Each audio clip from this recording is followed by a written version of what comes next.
關於聲線沙啞，中醫認為聲音出於臟氣，凡臟實則聲宏，臟虛則聲怯，即係話臟腑功能失調，亦都會影響發聲。急性聲沙稱為急喉音，由於風寒風熱引起，感冒初起嘅時候失聲。慢性聲沙就係慢喉音，經常反覆發作嘅，容易出現聲沙情況。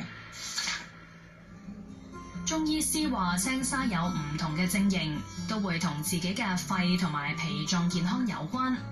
除咗中醫調理之外，不論係邊一種嘅症型，平日啦都可以練習一啲嘅穴位按摩，可以即時舒緩翻聲沙不適㗎。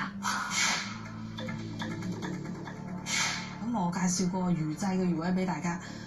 魚際咧就位於掌骨嘅中點，喺呢個位置度。你撳落去咧，有啲酸酸痹痹嘅感覺嘅。咁你配合埋個深呼吸，個氣道嘅呼吸，會將個氣管同埋咽喉部收緊嘅症狀會放鬆。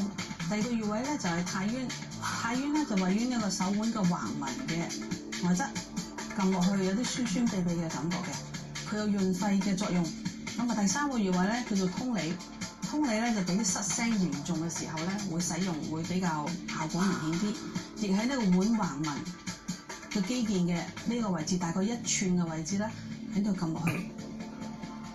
中醫角度養聲都要戒口，除咗戒煙酒之外，亦都要避免食酸辣嘅嘢食。如果平日講嘢比較多，又容易聲沙嘅朋友，就可以日常飲用呢一款嘅養聲茶。其中嘅羅漢果就可以潤肺，而烏梅就有抗過敏嘅作用，味道咧就係酸酸甜甜咁。希望大家都照顧好自己把靚聲啦。